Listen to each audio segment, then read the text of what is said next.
Christmas pudding, nice and hot, sprinkle on the sugar. Hello, and welcome to the Pudding Club. A few thoughts on that most festive affair, the Christmas pudding. How it came to be what it is today, its shape, ingredients, various names, and why Oliver Cromwell banned it. Eat the lot, eat the lot.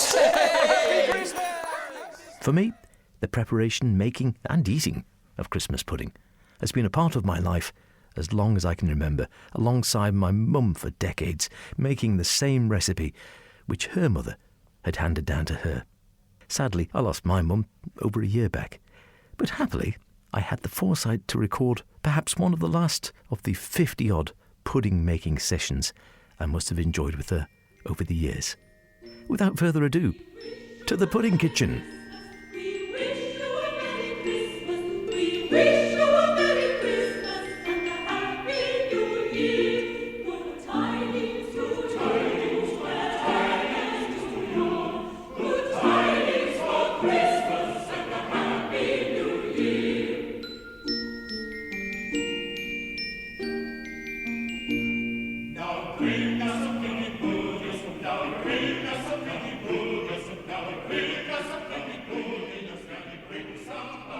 One of the quintessential elements of the Christmas table, namely, of course, the Christmas pudding.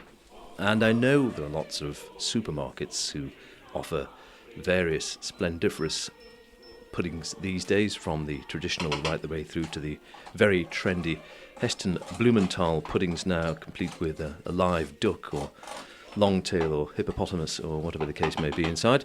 Something usual. Orange, I think it was last year. I haven't checked it out this year. However, we are going to be making a traditional Christmas pudding, which is why you can hear some of the sounds of industry in the background. We have a bowl which is, as you can hear, large stainless steel and the size of a NASA satellite dish, into which we have already a substantial selection of dried fruits, which is the basis of any really good Christmas pudding. And I've run down, this is the recipe we'll be using this year. A pound of currants, I say this year, every year. A pound of currants, a pound of sultanas, a pound of raisins, a pound of shredded suet. Yeah, it's not necessarily one for the Weight Watchers, but do remember this is going to feed quite a few people, not each, I hasten to add. A pound of breadcrumbs, which we're going to be making in a minute.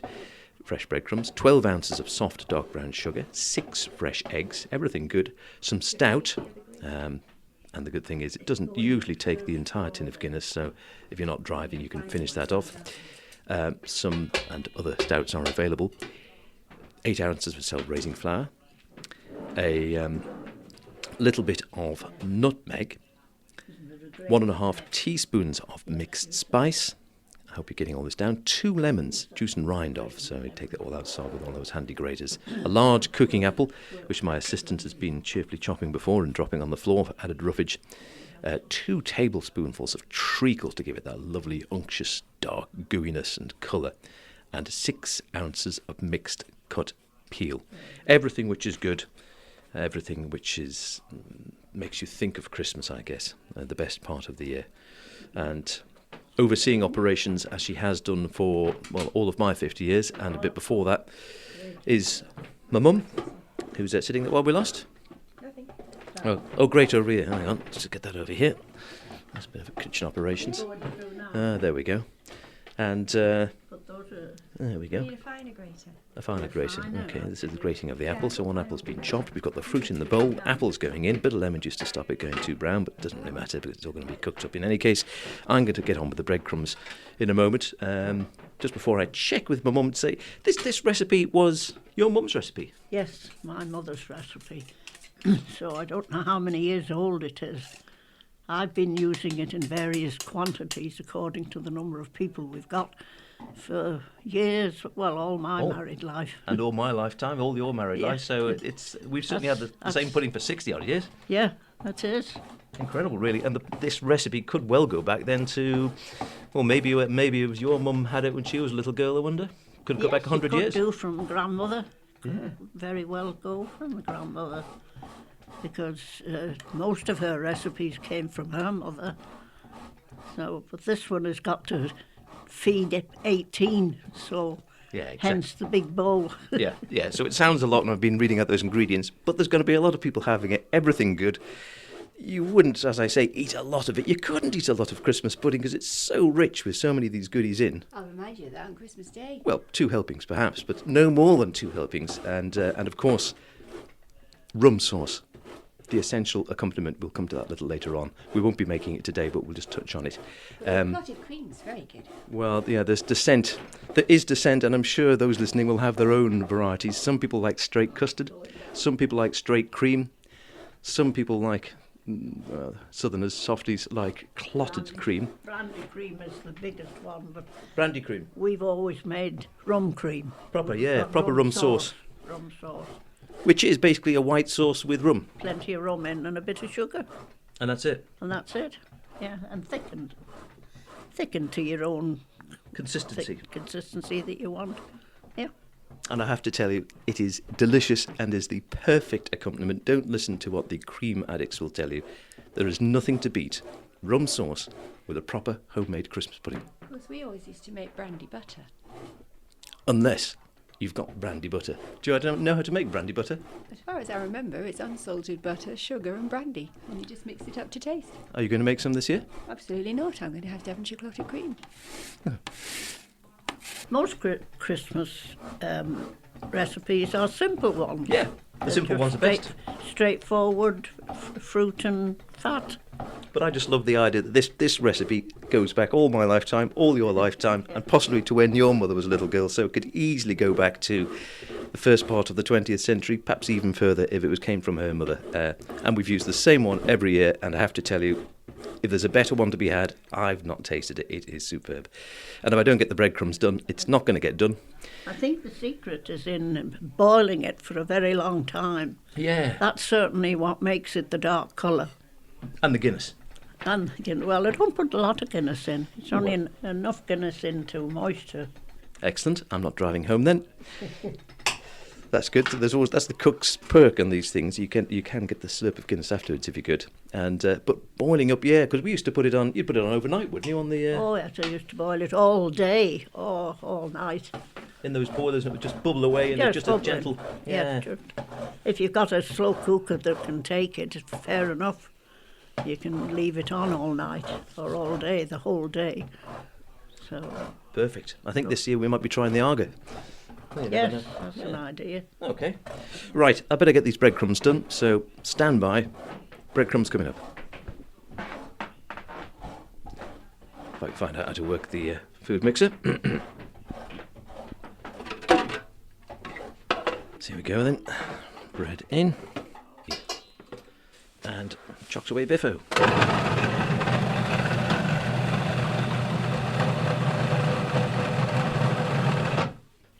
That's out, and this can go in.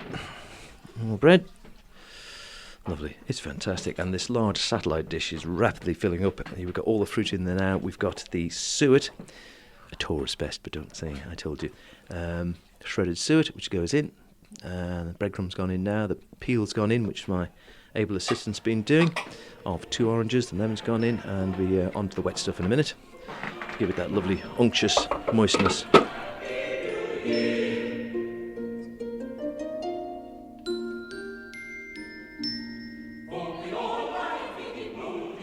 Christmas pud, or plum pudding as some still call it, goes a long way back, but you may not have recognised it in the 14th century. Its origins are in an old dish with the wonderful name of frumenti, a porridge-like dish whose exact ingredients are a little vague. It's widely held that it consisted of beef, mutton, raisins, currants and prunes, with wines and spices. But as the name frumenti probably came from the classical Latin frumentum, or corn in the most general sense, it seems likely that frumenti would include a grain such as wheat. It still exists in various forms today, but rather like the generic term curry, it can have a myriad of different ingredients. It seems the original frumenty, a sort of Christmas pudding soup, if you can picture it, was more of a fasting meal than a calorie-rich blowout at the end of a large repast, and was eaten in preparation for the Christmas festivities. Not a bad idea when you think of it, and now that the majority of us are fatties, perhaps we should adopt a similar concept. That said, I'm not convinced drinking liquid Christmas pudding in the lead up to Christmas would be overly popular or indeed an effective way to purge your system. By the end of the 16th century, frumenty was becoming much more of a plum pudding. The meat was disappearing, although a token of it remains to this day in the inclusion of suet, and the dish was being thickened with eggs and breadcrumbs. More dried fruit was being added, the plum element, and beers, porters or spirits included for flavour. The plum pudding gradually became the Christmas dessert of choice and known widely as Christmas pottage. But then, disaster. Cromwell banned it. The pudding was damned as being sinfully rich, and the eating of it was described as a lewd custom. It was seen as being unfit for God-fearing people. One has visions of underground pudding clubs being raided by Roundheads on Christmas Day, suspiciously sniffing the air for telltale traces of nutmeg or cinnamon before checking the lavatory system, curiously, as they were yet to be invented, for hidden wraps of sultanas, although how you'd flush a Christmas pudding down the loo, I don't know. But perhaps I'm letting my imagination run away with me here. Fortunately, George I was a fan of the pud, and despite some reservations from the Quakers, it was restored to its rightful place on the Christmas table in 1714. Although it would be Victorian times, as is so true of many well-known items today, before it became readily identifiable as the Christmas pudding we know. The traditional lobe shape came from being wrapped in a cloth for steaming, a practice which has all but died out. It's now more likely to be basin-shaped. However, the great Fanny Craddock, one of the most massively popular TV chefs before anyone had heard of Delia and before Nadia was even born, I suspect, in her Christmas specials of the early 1970s, called for something of a renaissance of the roly-poly style pud. I want you to revive the round Christmas pud. You know how gorgeous it used to look on Christmas cards? Old-fashioned ones, that great big round Christmas pud with a bit of holly in the middle. But of course, in the days when we did it in this country, it was done in the old copper. I mean, you boiled the clothes all the week, and on Christmas Day you boiled the pudding. But there isn't any copper, so I've done a sort of Emmett Heath Robinson invention of my own, which anybody can copy. You take an ordinary sieve, it can be a large, small, or medium, whichever you like, and you simply bend the handle upwards, and it goes, because, I mean, we've been doing it for quite a long time. And then you stand it on something in a tall enough saucepan to take that height of handle. I'm using my sterilizer, but it's not necessary, as long as it just clears the lid, you see. Now, I've used a base of a sliding base cake tin, sliding base out. I fit that in there, and then I call for help, and here comes Sarah, and I fit turkey with aluminium foil inside the basin, so I can reach, and then wax papers inside that. And I said wax papers, and I've got to contradict myself, which I hate doing. They're ordinary oil bits of greaseproof, and I'm stupid. There.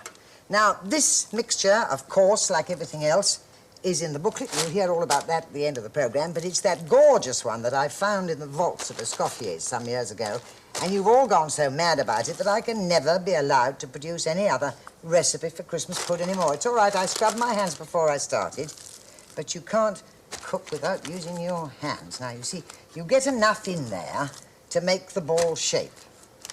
And I think we're about there, don't you, Sarah? Just one more dollop, like that. This Christmas pudding mixture, thank you, my love, when you make it, is very loose with the ale and the various other things that you add in the way of liquid and the eggs, of course. But you are asked in the recipe, of course, to leave it overnight. And it has a very, very high preponderance of breadcrumbs, and therefore is a much more easily digestible Christmas pudding. And it's very light, but you'll be able to see the finished one, so you'll know with absolute confidence that it's rich and dark and yummy. Now, the bottom half, of course, is going to be perfect. The top half isn't, but as you switch that over at half-time and steam for the second half-time, the other way round, you see, simply take it out. I can do it for you if you like. You see, take it, there's the perfect half. And then you make that one perfect by banging it in the other way. You can do it from the start or you can do it later, whichever you like.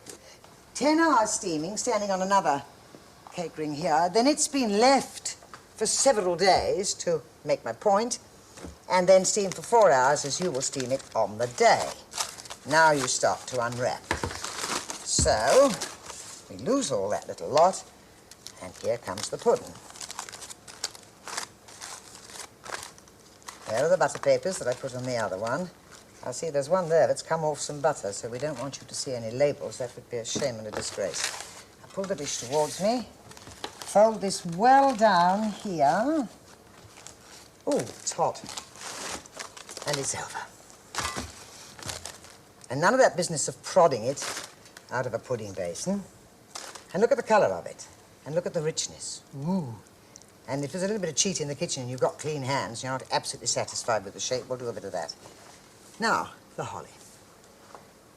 This is in an old spud, because I found out that if you shove a piece, you see it somewhere, you're out for a drive or something, you don't have a garden, and you see a lovely piece in your side of the hedge, or by the side of the road, take it home, shove it in a spud, and it will last for up to 3 weeks, and you know it's probably going to be another wildly expensive item this Christmas. Now, may I repeat, in case I haven't made my point strongly enough, everything that I've spoken of, every single thing, is written down for you in the booklet. The times of the steaming, every single ingredient, how you make it in an ordinary pudding basin, and how you do it this way. I want to introduce you to my brandy butter. This is an ordinary little glass coupe that I've got to use for grapefruit or something like that.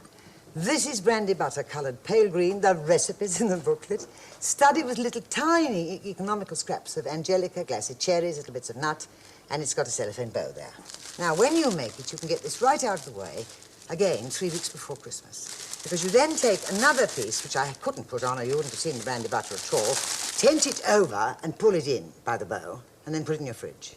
Put it on the table, tented, and then just cut through and open it out so it looks rather like a flower when you present it on Christmas night, and it looks lovely and it tastes gorgeous. It's my favourite recipe. Everything's my favourite this year because I feel that if they've been a success and they've been my friends and family's favourites, they'll be all right with you. I don't know whether the round pud caught on again at the time. If they did, I don't remember it. Suffice to say, you never seem to see a round one these days. And bright green brandy butter. You have to remember, this was the early 70s when Fanny was at her peak in making these dishes, when food in general was, well, somewhat more gaudy compared to how we like things today. Bright green glacé sherries, lots of piped cream. If something looked unduly naturalistic, then it was the cook's job to tart it up with lots of artificial frippery. Tastes change, as they say. However, if something is a classic, like my mum's 100-year-old plus pudding recipe, it will, I like to think, endure through the ages. Wonderful. So that's the 6 beaten eggs gone into the main bowl, which just leaves my favourite bit, the Guinness, going in at the end. Meanwhile, Chief and Mum in the corner there, we have this fantastic, wonderful ceramic pudding bowl, which is as big as my head, and that's just been greased with a bit of, thank you, and a little piece at the bottom to make it easier to take out. Right, so that's been greased with a bit of lard. Next thing is your Guinness. Guinness. This is the best bit. Right. So Guinness going in. So we don't need all this can. And of course, whenever you make your Christmas pudding, be it on Stir Up Sunday or other days, the important thing to do is to let everyone have a stir. And make a wish. And make a wish. Are you having a wish? Not yet. Ah, bliss. The smell of Christmas, I assure you. I can hear that sticky that is. Now, if I were Nigella, I'd now be making fantastic faces at the camera and licking my lips and saying, ooh, I do like a sticky one. So, what about those names? Best known as Christmas pudding today, of course, but plum pudding, plum duff, figgy pudding. Beth, a regular in the pudding club herself, can explain. The various names are roughly interchangeable. The name plum pudding, as we have seen, was used for any pudding which contained dried fruit, as in the 17th century. Plums referred in essence to raisins and their ilk. To add confusion, around the same time the word prune will be used to describe the fruit plum that we know today, coming as it does from the Latin pruna, corrupted in Germanic languages to plumber. Plum duff is a slightly different beast, being in essence a suet pudding with some added dry fruit. It was eaten at other times of the year and was an altogether plainer affair. The name is thought to originate from an incorrect pronunciation of the word dough. Figgy pudding, which I'm sure you know we all like, or so the song goes, is a close relative and also contained, you will be amazed to hear, dried figs. This is a traditional Yorkshire delicacy, but it seems highly likely that the original figgy pudding was just a straight plum pudding eaten at Christmas. In Cornwall, figgy still means raisins. So now you know. What about that custom of making a wish when you stir up the pudding?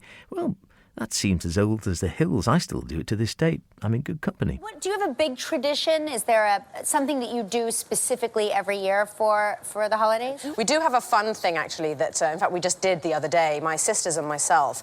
So we make something called Christmas pudding, which is, you know... These are the official hands of Christmas Are pudding. they? Okay, so yes. so we do make Christmas pudding, and you know it's nuts and dried fruits and really yummy things, and you make it and it kind of ferments and does its thing for a few weeks before Christmas. And Right. and what we do in our family actually is all the children take a big wooden spoon and they get to stir and they make a wish. And so we actually just all did that the other day. It was really lovely. And there are 8 cousins. 8 cousins, how so all the nice. kids, you know, ranging from 3 months old to 17 years old. You're so it's lucky that great. you're getting to raise them all together. Yeah, and so nice. We really are lucky. Yeah, It's yeah. really fantastic, actually. Kate Winslet, also a happy member of the Pudding Club, it seems, and continuing that wishing tradition with her kids, always good to hear. Now, take things back another, 90-odd years, and a star of her day, now largely forgotten, was also getting into the club. Alice Delisier was a French actress and singer who made her career in English musical theatre in the very early parts of the 20th century, after performing in the chorus at the Moulin Rouge and other theatres in Paris from the age of 14. She got her big break in 1913, when she was offered a leading role in a revue presented by the impresario C.B. Cochrane. The show was a hit. It established Delisier as a star. During World War I, she starred in a string of West End revues and operetta, all of which just made her even bigger. Here she is, in 1929, helping the head chef of the great liner Berengaria make the pudding for the ship's passengers.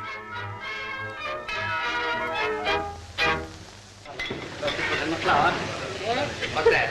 That's flour. Flour, voyons. Voyons. Now, Mrs. Suet. Suet? Good beef suet. I'm sure it's the best. What comes next? Well, the sultana. Ça fait rien. This is allspice. And that's a little ginger. Ginger. Just a little. Very little, eh? Very little.